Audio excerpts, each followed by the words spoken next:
Quero convidar você a abrir a Bíblia.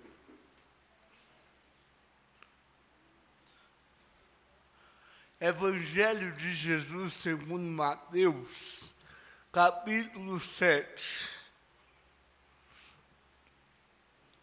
Evangelho de Jesus segundo escreveu Mateus,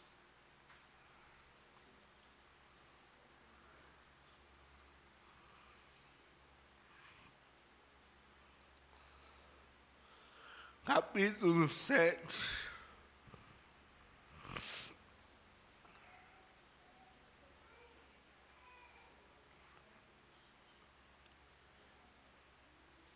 A partir do versículo 24, Mateus, capítulo 7,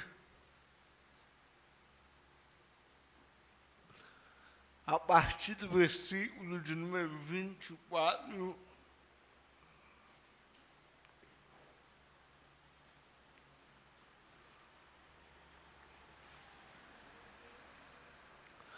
diz assim a palavra do Senhor: todo aquele, pois, que escuta essas minhas palavras e as pratica, assemelhá-lo-ei ao homem prudente que edificou a casa sobre a rocha. E desceu a chuva, e correram rios, e assopraram ventos, e combateram aquela casa, e não caiu, porque estava edificada sobre a rocha. E aquele que ouve estas minhas palavras e as não cumpre, compará-lo-ei ao homem insensato, que edificou a sua casa sobre a areia. E desceu a chuva, e correram rios, e assopraram ventos, e combateram aquela casa, e caiu, e foi grande a sua queda. E aconteceu que, concluindo Jesus esse discurso, a multidão se admirou da sua doutrina, porquanto os ensinava com autoridade e não como os escribas. Eu vou repetir o 28. E aconteceu que, concluindo Jesus esse discurso, a multidão se admirou da sua doutrina. Amém?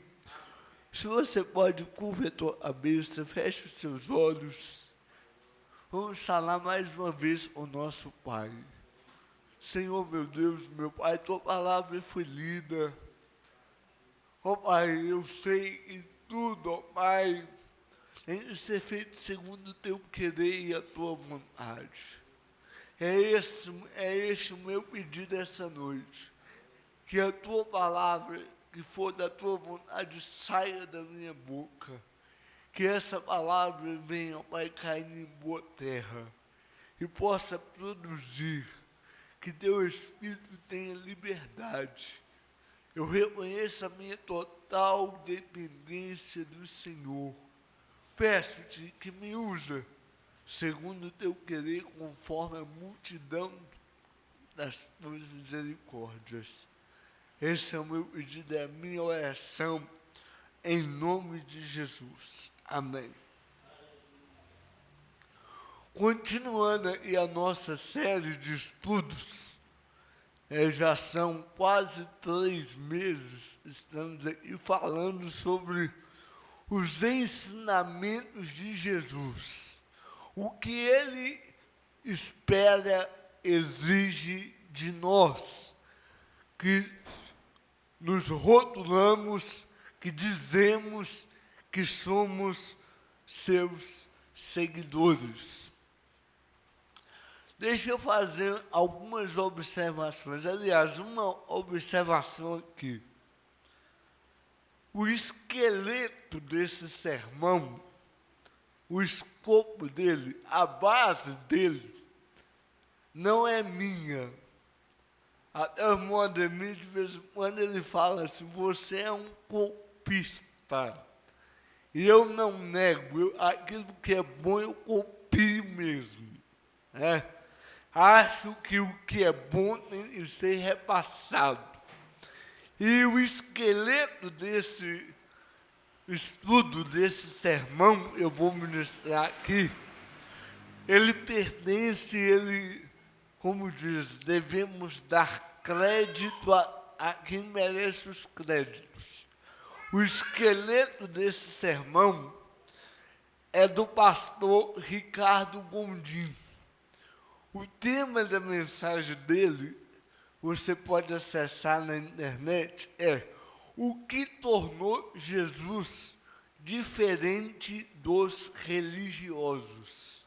O que tornou Jesus diferente dos religiosos. E através da mensagem dele, Deus começou a me dar alguns esclarecimentos, alguns acréscimos, adendos. Eu queria repassar isso para você. Nós acabamos de ler aqui o final do Sermão da Montanha, ou o Sermão do Monte, que eu já disse aqui, que é o maior sermão ministrado de todos os tempos. Jesus, ele vai terminar esse sermão, essa pregação, esse estudo, esse ensinamento, e diz aí, no verso 28, que quando Jesus terminou o seu discurso, a multidão ficou maravilhada, a multidão ficou extasiada, a multidão ficou impressionada. E isso aqui me chamou muita atenção. Eu queria fazer aqui algumas perguntas. A primeira pergunta que eu quero fazer essa noite é: quantos pregadores você conhece? Quantos pregadores vocês conhecem? Ou já ouviram pregar? Eu confesso que eu conheço vários. Eu já ouvi vários. Eu gosto muito de ouvir. Gosto. E acho que quem não se assenta para ouvir, não poderia se levantar para pregar. Uma das coisas que me deixava chateada na igreja que eu era, é que na hora da palavra o pastor cascava fora. Tem pastor que é assim, quando é ele que vai pregar, ele quer todo mundo ouvindo. Mas quando ele dá oportunidade para outro, ele casca fora, vai contar dinheiro dentro da secretaria, vai entrar de reunião, fazer reunião na hora da palavra. Isso aqui vocês nunca vão ver. A palavra é prioridade. Eu gosto de ouvir. Eu conheço muitos pregadores. E acredito que vocês também conhecem ou já ouviram. Agora eu queria apertar um pouquinho mais. Eu queria perguntar, sério, quantos pregadores que vale a pena ouvir? Eu lhe digo que esse número vai diminuir. Se eu perguntar para cada um aqui, quantos pregadores vocês conhecem? Se vocês me perguntarem, eu poderia citar aqui centenas. Centenas. Agora, se você me perguntar quantos pregadores vale a pena ouvir, eu acho que eu posso contar nos dedos. Por quê? Tem gente que não vale a pena ouvir, me desculpe. Tem gente que, se a gente ouvir, como diz o pastor Josué Gonçalves, tem pessoas, irmã Samanta, que, se a gente for ouvir, a gente vai entrar e vai sair sem entender nada. A gente vai entrar e vai sair mais burro ainda. Quanto mais você ouve, mais burro você fica. É um processo chamado emburrecimento. A terceira pergunta é: quantos pregadores te deixam maravilhados? Porque tem gente que a gente gosta de ouvir, mas não deixa tão maravilhado. Você gosta de ouvir, mas é diferente você gostar de ouvir e você ficar maravilhado.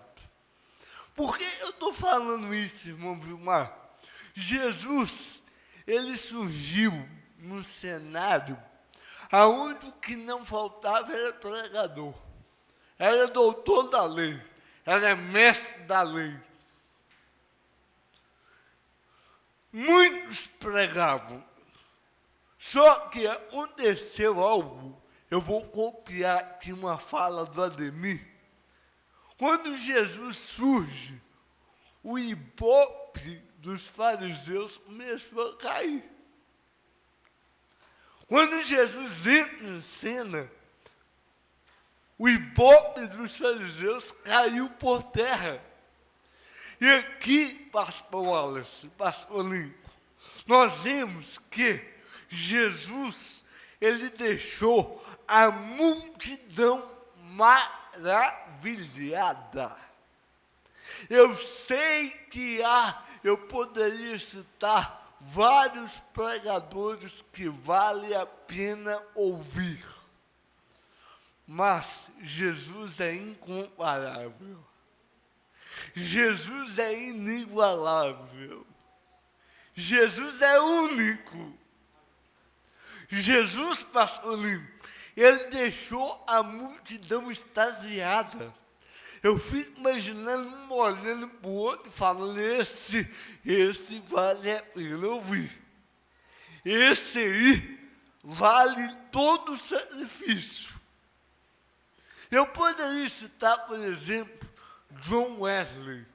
John Wesley disse que dos 36 até os 80 e poucos anos de idade, ele pregou 40 mil sermões. Dos 36 até os 80 e poucos anos de idade, ele pregou 40 mil sermões. Eu tenho 16 anos que eu prego. Teve ano que eu já preguei 300 vezes, mano. Eu não completei nem 2.000 sermões pregados. Nem 2.000 em 16 anos. Para mim pregar o que John Wesley pregou, eu teria que viver uns 250 anos. Eu poderia citar João Calvino, lá, o reformador. Há registros que ele chegava a pregar 7 vezes por dia. 7 vezes. A Diana não deixa eu pregar mais 3 vezes por dia.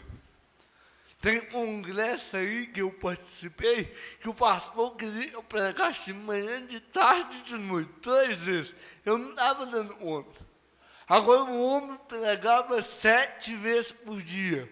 Mas nenhum deles, nem John Wesley, nem Calvino, nem outro qualquer avivalista ou contemporâneo nosso, deixou tanta multidão admirada como Jesus. Jesus, eu vou repetir, é único, é incomparável. Com 12 anos, Silvano, com 12 anos, a Bíblia fala, ele deixou os doutores, boca aberta no templo. Com 12 anos, Maria, José, esquece ele lá no templo, daí várias horas, dias depois, sente falta dele. Quando Maria retorna, está Jesus no meio dos doutores, com 12 anos, e diz que os doutores ficaram impressionados, admirados das respostas que saíam da boca de Jesus. Mas não para por aí não, irmão Magno. Quando eu leio João 7, quando Jesus começa a falar do Espírito Santo, João 7,40, diz, então muitos da multidão, ouvindo essa palavra, diziam, verdadeiramente, este é o profeta. Quando eles ouviram Jesus falar, não tinham dúvida, este aí verdadeiramente é o profeta. Agora o que me chama a atenção, Jefferson, é que Jesus deixou até os inimigos impressionados. Por exemplo, no mesmo capítulo, Marcos, capítulo 7, verso 46 de João, os soldados vão prender Jesus. Jesus estava falando com tanta graça, irmão Cícero, que os soldados não conseguiram prender ele. Aí os soldados voltam aí perguntam, cadê o homem?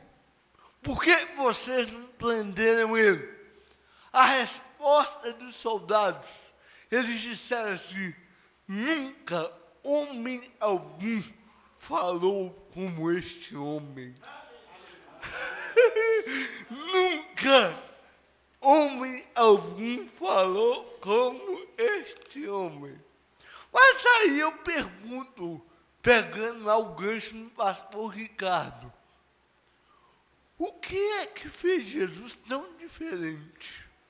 O que tinha na mensagem de Jesus que diferenciava ele dos religiosos? Há um texto, eu vou mostrar daqui a pouco, que Jesus chegou a deixar os saduceus sem resposta. Deixou eles, como diz, a ver navios. O que é que fez de Jesus tão diferente? Por que o povo gostava de ouvir Jesus? Em primeiro lugar, o texto responde, porque ele ensinava com autoridade. Com autoridade. E a autoridade, o pastor Júnior ia falar isso aí, e vai falar ainda. Autoridade é poder delegado. Só tem autoridade se alguém me delegar poder. Jesus, ele disse, todo o poder me foi dado. Jesus falava com autoridade, e não como os escribas. Mas, em segundo lugar, o que fez Jesus tão diferente?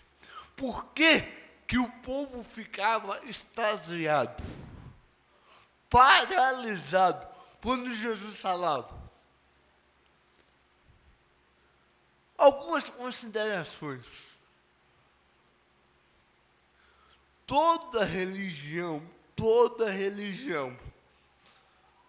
é muito repetitiva.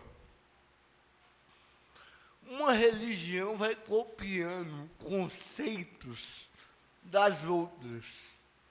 Por exemplo, proteção. Você sabe que toda religião oferece proteção? Você vai lá nas religiões afrodescendentes, Você faz um trabalho lá na esquina, você está protegido. O orixá, sei lá das quantas, vai proteger você. É só fazer o trabalho, você está protegido. Mas a proteção, ela também está, sabe aonde? Ela está também no meio evangélico. Eu já vi evangélico falar assim, meu anjo da guarda. Tem uns que até apelam, ó, o meu anjo da guarda não bateu no seu, não. Meu anjo não foi a tua casa, não. Mas nós, o contexto nosso aqui, nós acreditamos em anjo da guarda. Se você perguntar qual é evangelho, aí você acredita em anjo, eu acredito. Mas você acredita que anjo protege? Não, a Bíblia fala dos anjos do Senhor acampam-se ao redor. Mas esse conceito de proteção não é só nosso. Por exemplo, o catolicismo romano. Será que tem proteção lá no catolicismo romano? Eu até trouxe aqui para vocês verem o que é proteção. Eu não vou falar tudo, eu ia passar 10 horas aqui. Só vou citar alguns aqui do carro. Nossa Senhora da Saúde é protetora do quê? Da saúde. Nossa Senhora de Guadalupe, protetora da América Latina. Nossa Senhora Aparecida, protetora do Brasil. Santa Águeda, protetora dos seios e da amamentação. Santa Apolônia, protetora dos dentistas. Santa Bárbara, protetora dos bombeiros contra raios, tempestades. Santa, essa eu não tinha ouvido falar, não, mas eu peguei lá. Santa Batilde, não é Matilde, não. É Santa Batilde, protetora de pessoas com cólica e diarreia.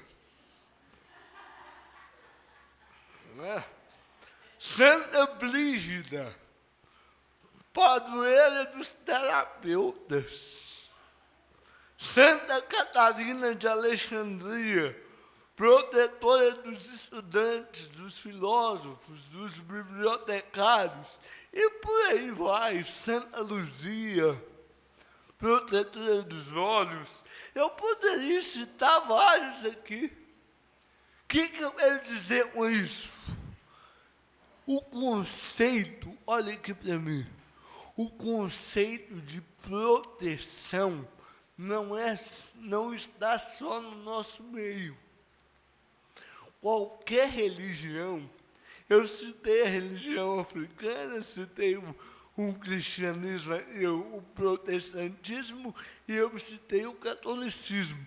Mas se você pegar espiritismo, budismo, hinduísmo, qualquer religião tem esse conceito. Corpo fechado, quem não ouviu falar? Você faz o trabalho lá, a galinha preta, lá a garrafa, lá na esquina, seu corpo está fechado. Daqui a pouco eu vou explicar onde eu quero chegar. Eu só vou dar outro exemplo de Pascoalos. Paraíso. Você acha que é só nós que acreditamos no paraíso? O que é o paraíso? É um futuro melhor, sem dor, sem dívida, sem traição, sem problema. Você acha que é só nosso? Não é. Toda religião tem o seu paraíso. a nirvana. Você vai para o espiritismo, a reencarnação é um futuro melhor. É o que todo mundo espera. Paraíso fala de um futuro melhor. Aqui nós chamamos paraíso. No espiritismo nós chamamos de reencarnação. Aí Jesus surge nesse cenário. Jesus surge no cenário onde havia religioso de todo jeito, ensinando todo tipo de coisa. E de repente, irmão Sidney, a multidão fica admirada com Jesus. Admirada, extasiada. Eu vou falar 3 coisas aqui. Sabe por que Jesus deixou o povo admirado? Porque Jesus trouxe as boas novas. E as boas novas chocavam e muito com o que era ensinado. Por exemplo, olha o que Jesus falou, Marcos. Toda religião, irmã Ágata, toda religião vai falar que a melhor maneira de adorar a Deus é fazer sacrifício. Você quer agradar a Deus? Faça sacrifício, Marcos. Você quer agradar a Deus? Passa 40 dias sem comer carne. Você quer agradar a Deus? Suba a escadaria da igreja tal de joelho. Você quer agradar a Deus? Faça jejum de Facebook 6 meses. Você quer agradar a Deus? Faça jejum de Coca-Cola 1 ano. Você quer agradar a Deus? Faça jejum de WhatsApp 8 meses. Você quer agradar a Deus? Tem que se sacrificar. Tem que pagar o preço. Você quer agradar a Deus? Faça sacrifícios. Todo religioso ensinava isso, irmão João. Aí Jesus surge. E Jesus surge uma outra mensagem. Jesus fala, se vocês querem agradar a Deus, vocês estão jejuando, vocês estão dando dízimo aí de tudo, vocês estão se sacrificando.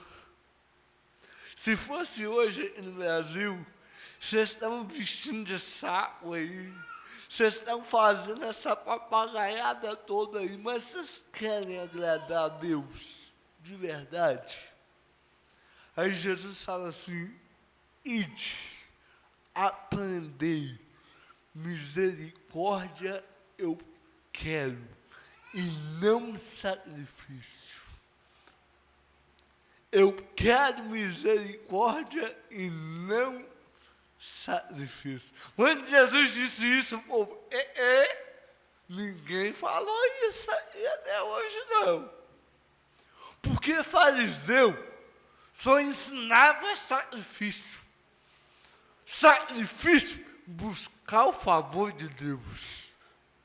Tem que buscar o favor de Deus. Tem que agradar a Deus. Tem que se automutilar. Você tem que sacrificar.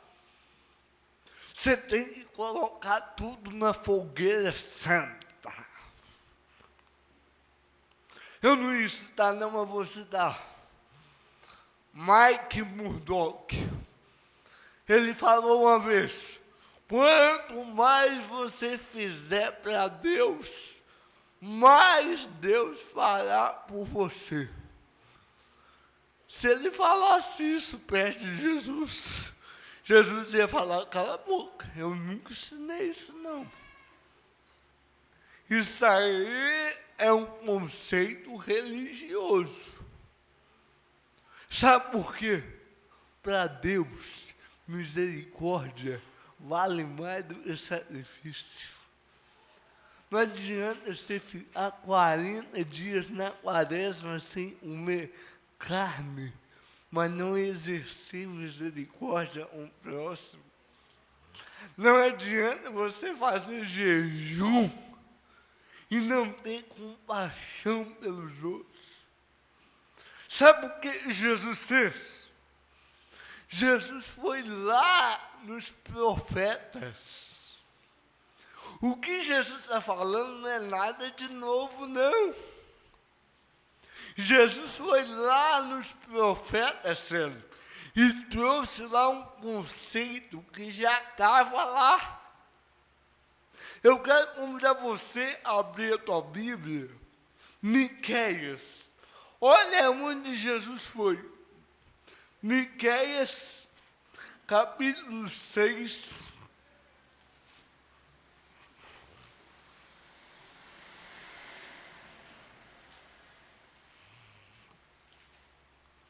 Miqueias,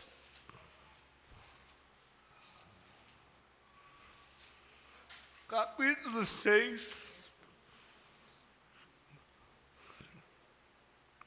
dos 6 a 8.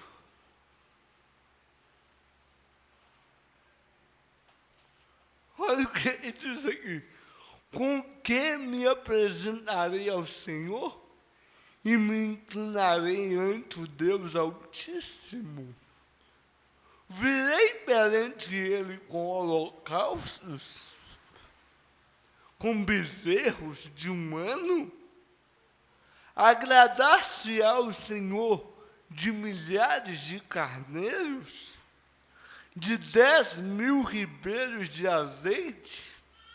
Darei o meu primogênito pela minha transgressão, o fruto do meu ventre pelo pecado da minha alma?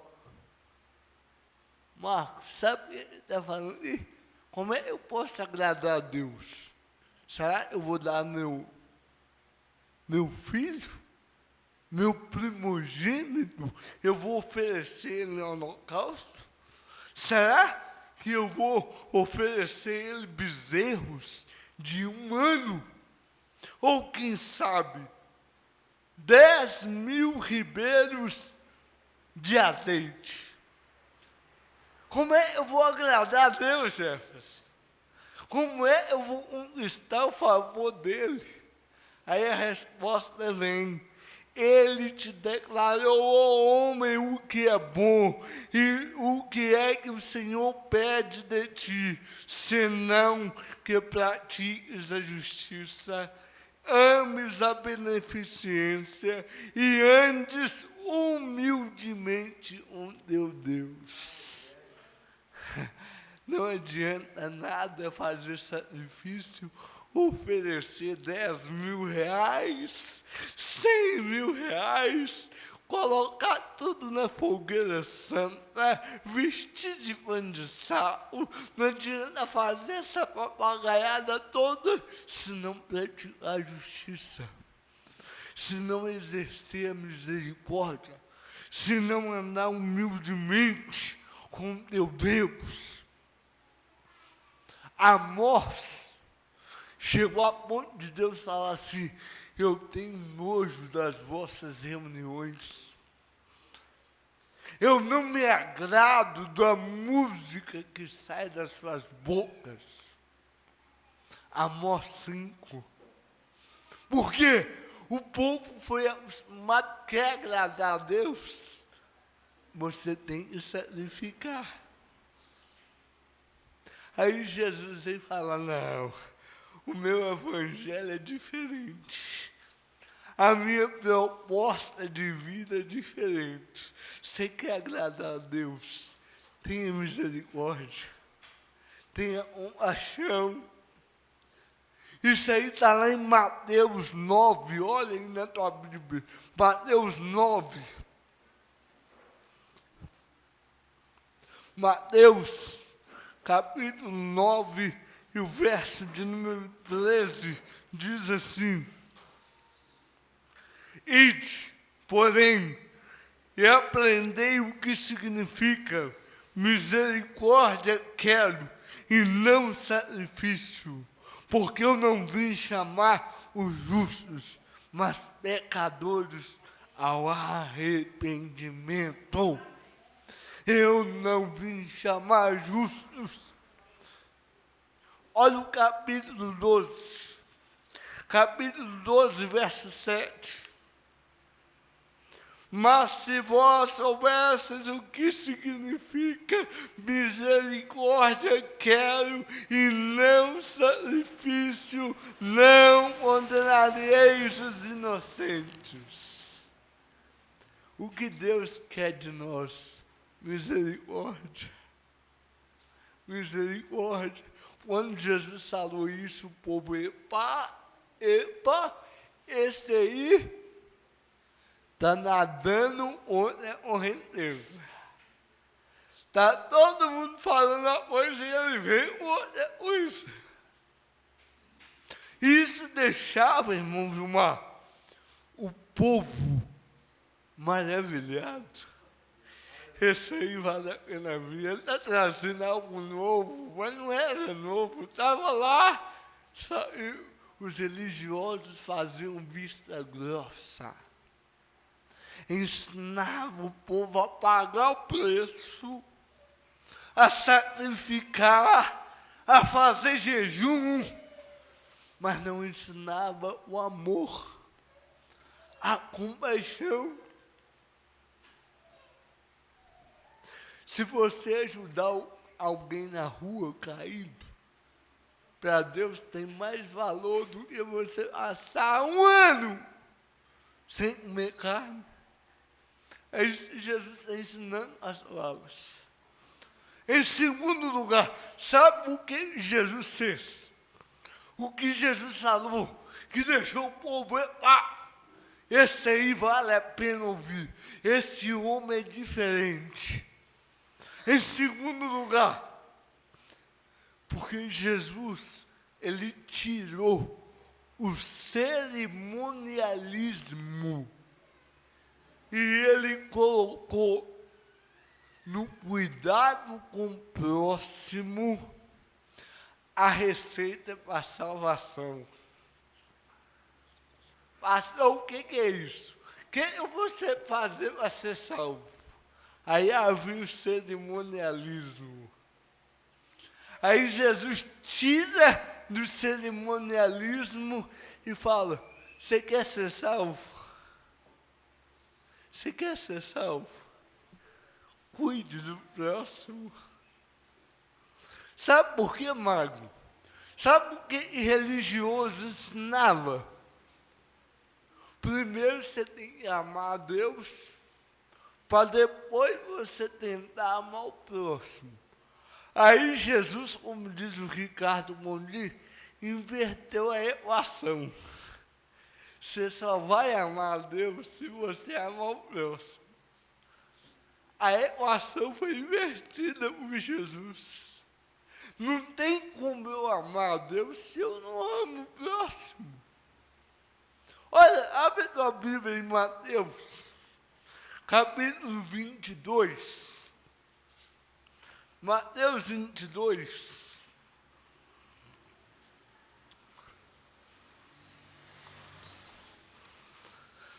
Mateus 22 e 34.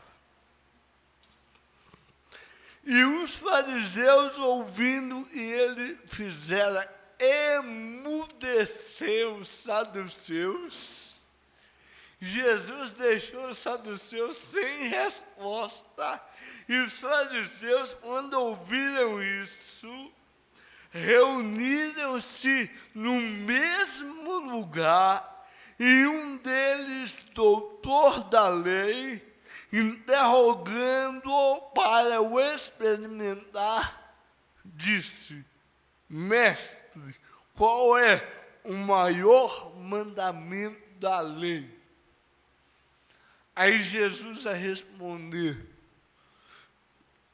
amarás o Senhor teu Deus de todo o teu coração, de toda a tua alma, de todo o teu entendimento. Este é o primeiro e o grande mandamento.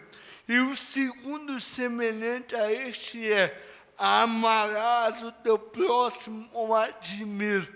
Aí Jesus agora vai soltar uma que vai deixar os fariseus invocados.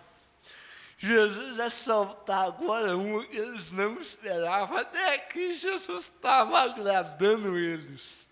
Aí Jesus vai dizer, desses 2 mandamentos dependem toda a lei e os profetas. Sabe aquilo tudo que Moisés falou? Sabe isso tudo aí que você fica repetindo aí? Amar a Deus com toda a força, com todo o entendimento, e amar o próximo, a lei se resume a isso. Faça isso. E é a partir daí do carmo que Marcos vai falar, e alguém pergunta, e quem é o próximo? Aí Jesus vai contar a parábola dos samaritanos. Olha, um homem descia de Jerusalém para Jericó, caiu na mão dos salteadores, e vocês conhecem a parábola. Passou o sacerdote, passou de largo. Passou o levita, passou de largo. Aí veio o samaritano. Eu acho que se fosse hoje, sabe como é que Jesus ia contar essa parábola? Caiu um crente na rua. Passou o pastor, passou de largo. Passou o padre, passou de largo. Passou um muçulmano, acolheu, pegou, cuidou. É mais ou menos que vocês têm dimensão quando Jesus coloca a figura do samaritano. É a mesma coisa de falar que passou um homossexual e acolheu o camarada. É isso que Jesus fez. Para responder quem é o próximo. Aquilo ali estão com os ouvidos deles. Por quê? O cerimonialismo na cabeça deles era mais importante do que o cuidado com o próximo. A religião, o templo, é mais importante do que o cuidado com o próximo. Aí Jesus vem e muda isso. Você quer ser salvo? Ame a Deus com todo o seu coração, com toda a sua força, com todo o seu entendimento, e ame o próximo. Ame o próximo. Eu pergunto à igreja aqui, qual é o maior dom? O maior dom está lá em 1 Coríntios 12, o amor. O maior dom, o amor. Qual é o fruto do Espírito que define todos os outros? De acordo com Paulo, em Gálatas 5:22, é o amor. É o fruto do Espírito que vai definir todos os outros. O amor. Qual é o novo mandamento que Jesus deu? João capítulo 12, vamos ver. João capítulo de número 13, aliás. Olha o que Jesus falou. Isso aqui deixava o povo admirado. João 13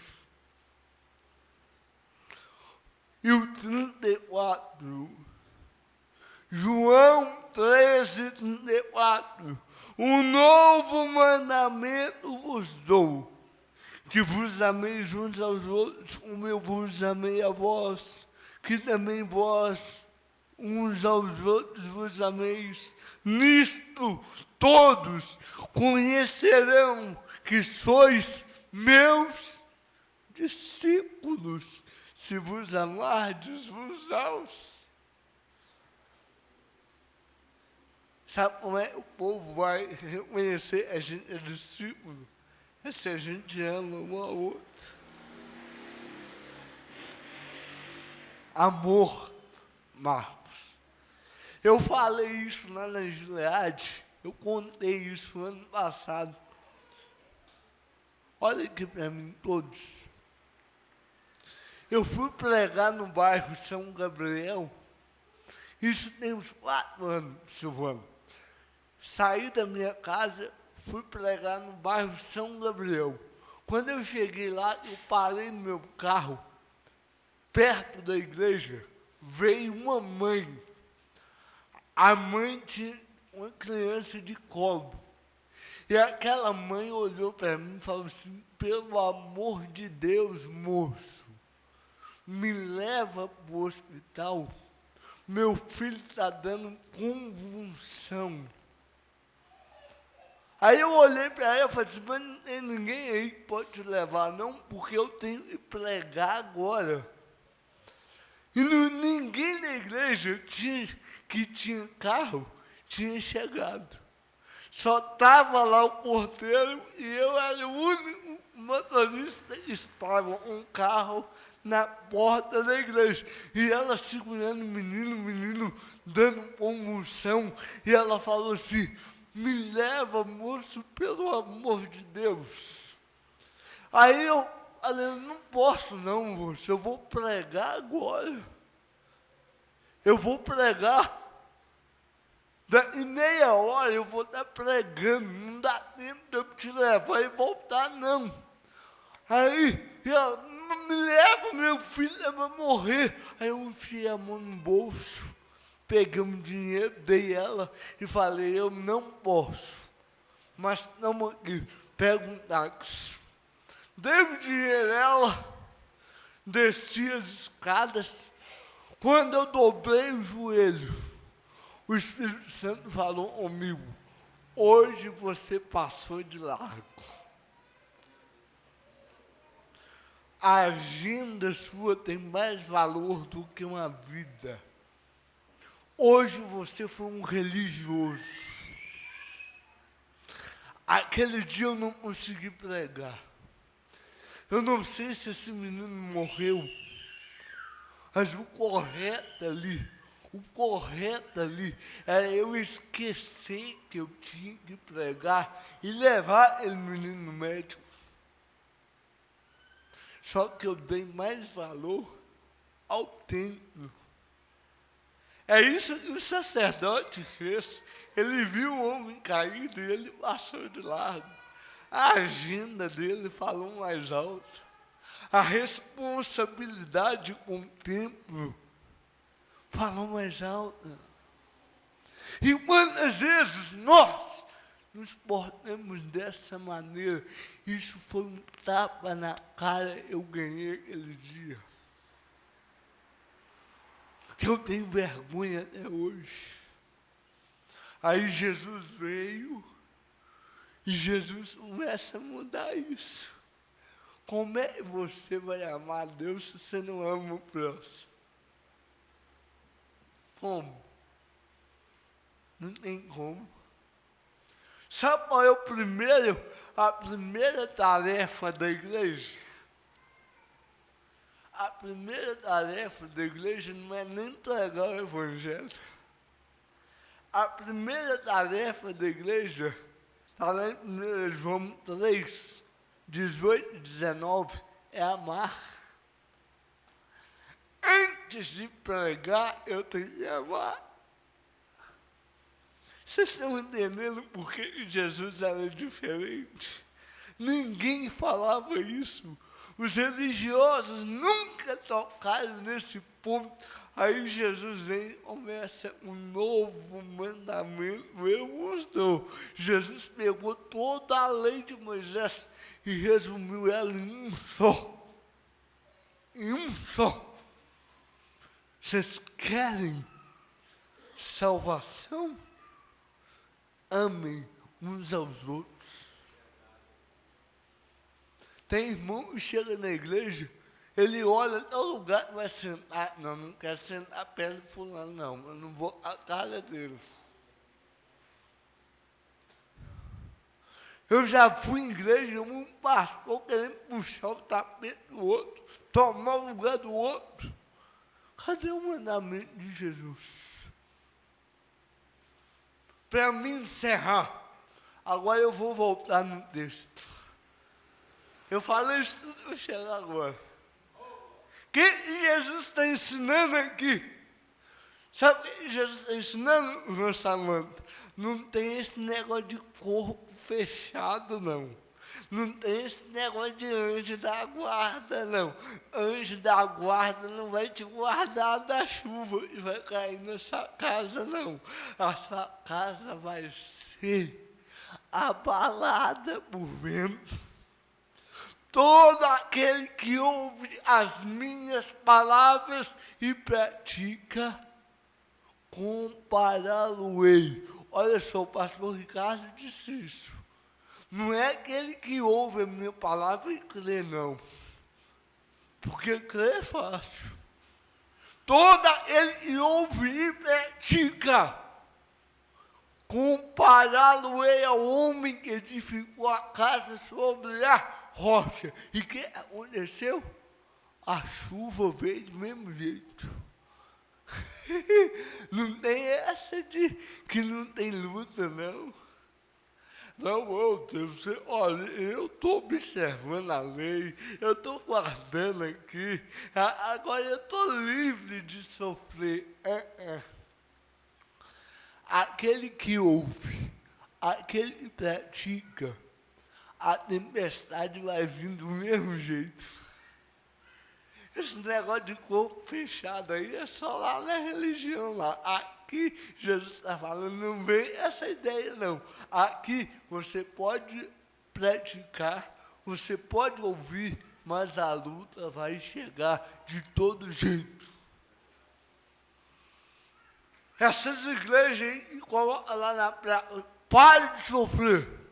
Eu não leio o sermão da montanha.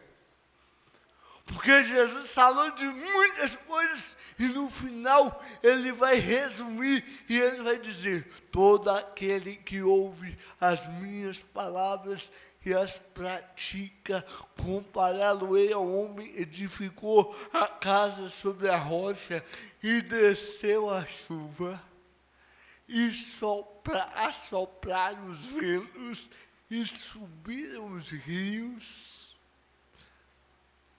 É luta de todo lado. Oh Deus, por que eu sofro tanto? Por que a tempestade vem? Mas eu sou crente. Eu estou indo toda quarta-feira lá no Pastor Silas. Eu estou tentando praticar. Tá, então segura aí que a chuva vai vir do mesmo jeito. Segura aí que o vento vai assoprar, a tempestade chega, independentemente se você pratica ou não. A casa sobre a rocha e a casa sobre a areia, a chuva desceu sobre ambas. O vento assoprou sobre ambas. Uma vez eu fui orar numa igreja, o irmão estava do meu lado, e ele falou assim: Senhor, eu não aceito essa luta. Tem 15 anos eu sou dizimista fiel. Aí quando ele parou de orar, minha língua não entrou ficar na boca. Eu falei: meu irmão, só uma dúvida. Onde é que é escrito que dizimista não vai ter luta? Não me mostra, eu nunca li isso. Não, a gente é filho do rei. A gente não pode aceitar a luta, não. Eu falei: onde é que é escrito? Aonde? Agora eu vou citar uma coisa, vocês vão ficar escandalizados, alguns. Não tem problema não. É bom que vocês vão me conhecendo. Eu estou lendo um livro do padre Fábio de Mello. Que é isso, pastor? O senhor for doido? Não, eu leio. E o nome do livro dele é Quando o Sofrimento Bater na Sua Porta. Ele diz lá, o sofrimento é inevitável. Porque o sofrimento é humano e nos torna mais humanos. É isso que Jesus está falando, Mário. Se você ouvir a palavra dele praticar, vai sofrer do mesmo jeito. Vai ter luta. Vai ter inquietação na alma. Vai ter dia que você vai achar que a casa vai cair. Vai ter dia que a ventania vai te deixar apavorado. O vento vai vir de todo jeito. Não tem esse negócio de agora é só vitória, prova, acabou. Esse negócio, a minha vitória tem sabor de mel, é só no dia que a gente estiver lá em cima. Aqui embaixo não, tem vento. A nossa casa vai sofrer ataques de vento. Mas Pilma disse, pastor Limpo, que é a luta de todo lado. Chuva, luta de cima. Vento, luta dos lados. Rio, luta de baixo para cima. Agora a diferença é uma só. Aquele que ouve e pratica. Pode vir a luta que vier. Pode vir a tempestade que vier. Se ele estiver sobre a rocha, e a rocha que não é Cristo não, meu irmão. Eu já vi gente pegar essa rocha e falar, essa rocha é Jesus. Não. A rocha aqui é a prática da palavra. Se você estiver alicerçado na palavra, você vai aguentar todo o sofrimento. Você vai suportar todas as ventanias. Tem dia a gente acha que não vai aguentar. Tem dia a gente ora igual o salmista, blessa-te, ó Deus, senão eu vou sucumbir. Mas se você estiver alicerçado, vai aguentar firme. Aguentar firme. O sofrimento é inevitável. As tempestades são inevitáveis, elas vêm. Mais cedo ou mais tarde, vem. Sabe o que Jesus espera de nós? É que a gente pratique para que nós possamos suportar o sofrimento. Sabe o que Jesus espera, irmão Ciro? É que tudo o que ele falou, nós colocamos em prática, para a gente não sucumbir. Porque tem gente aí que vive uma vida de milagre, mas não resiste a uma prova. Tem crente aí que vive a vida de milagre, mas a primeira luta que vem, ele sai fora. É porque não tem alicerce. Agora, quando a gente está alicerçado, irmão, a luta vem, não tem como, Marcos. Não interessa se é pastor, se é diácono, se é presbítero, se é membro, a chuva vai descer. Irmão Vilmar, não tem como. Você pode queimar tudo na fogueira santa, vai sofrer. Você pode fazer jejum, pode, não é errado não, mas vai ter luta. O que Jesus espera de nós? Que nós não nos enganemos. com esse evangelho sem luta, esse evangelho sem cruz, esse evangelho sem renúncia, esse evangelho sem dificuldades. Isso aí serve para as igrejas neopentecostais. Pare de sofrer. Chega de sofrer. Teve uma igreja aí, a minha esposa me falou hoje, graças a Deus eu não vi. Me falou hoje. Entrou dentro da igreja um carro importado, o povo colocar a mão e declarar, tomar posse da prosperidade. Isso funciona lá. O Evangelho de Jesus tem tempestade, tem vento, tem rio subindo. Mas tem um segredo. Aquele que ouve e não pratica, a casa cai. Mas aquele que ouve e pratica, a luta virá, mas você não vai sucumbir. Sabe por que eu gosto? Tudo passa. Tudo passa. Que nós possamos pegar essa palavra para nós. Nos conscientizar. Jesus está terminando o sermão.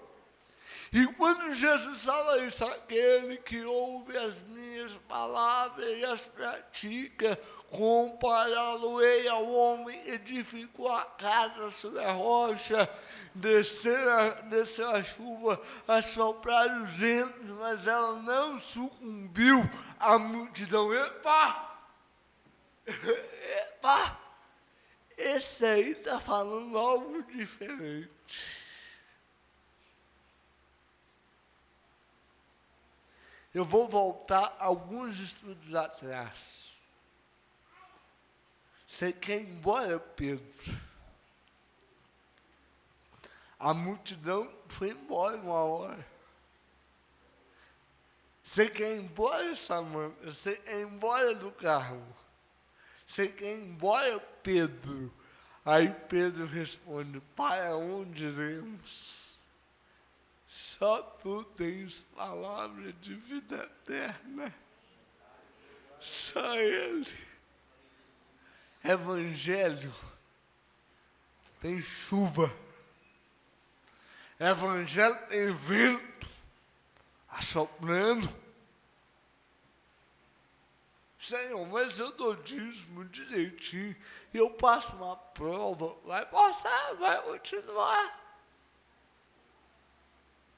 Esse negócio aí, mas você está sofrendo, é porque você não dá dízimo. Dá dízimo, vai sofrer do mesmo jeito. Dízimo não é imunidade de luta. Praticar a palavra não é estar blindado. A chuva vai descer. Os ventos vão assoprar as palavras. Mas como disse Mai Pilma, só tem um lado, que é o lado de dentro, que não é atingido. Desde que você esteja sobre a rocha, desde que você pratique a palavra de Deus. Amém? Curva a tua cabeça, feche os seus olhos. Pai, obrigado por essa palavra, Pai. Obrigado por essa noite, por mais esse estudo, Pai. Obrigado, porque sabemos que são palavras de vida eterna. Palavras que nos dão, Pai, condições de suportar. Que cada um saia daqui e coloque em prática essa palavra. Tudo quanto o Senhor tem ordenado, ensinado. Oh, Senhor, obrigado por cada irmã que esteve aqui hoje, que ouviu essa palavra. Aleluia. Eu sei que é o teu Espírito Santo quem convence. Oh, Pai, a minha parte eu já fiz, agora é com o Senhor, Pai. Agora é com o teu Espírito Santo. Faça aquilo que lhe apraz. Faça o que é da tua vontade. Dá-nos força para resistir ao dia mau, Pai. Que possamos tomar toda a armadura de Deus e nos conscientizarmos que a chuva vai chegar, o vento vai assoprar, os rios vão subir, mas que possamos estar, Pai, alicerçados na palavra. Essa é a minha oração em nome de Jesus. Em nome de Jesus.